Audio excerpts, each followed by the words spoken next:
قال النبي صلى الله عليه وسلم افشوا السلام واطعموا الطعام وصلوا الارحام وصلوا والناس نيام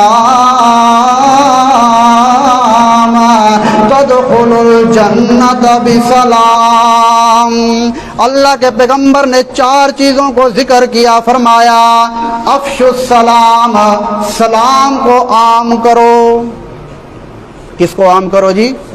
سلام کو عام کرو۔ ہر بندہ جانے یا نہ جانے کسی کو سلام کر لے۔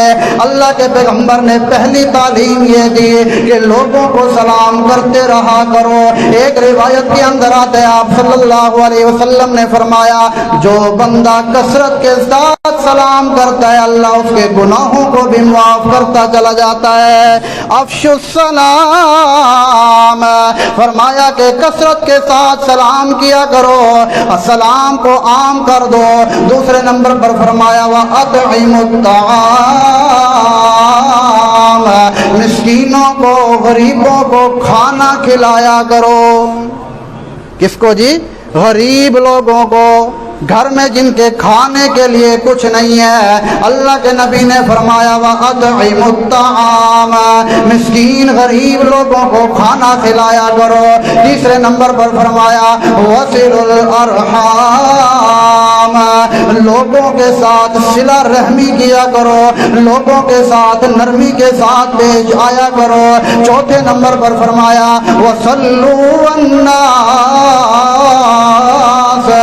نِيَامٌ، اور نماز پڑھا کرو اس وقت جس وقت لوگ سارے سوئے ہوئے ہوتے ہیں، اپنے بستروں پہ آرام کر رہے ہوتے ہیں، یعنی تہجد کی نماز پڑھا کرو، تہجد کے نوافل پڑھا کرو۔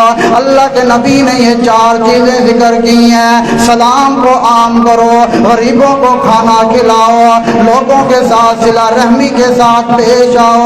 چوتھے نمبر پر فرمایا تہجد کے نفل پڑھا کرو۔ اللہ کے نبی نے فرمایا تدخلوا الجنۃ بسلام، جو بندہ ان چار چیزوں پر عمل کرے گا، ان چار باتوں پہ عمل کرے گا، وہ سلامتی کے ساتھ جنت میں داخل ہو جائے گا۔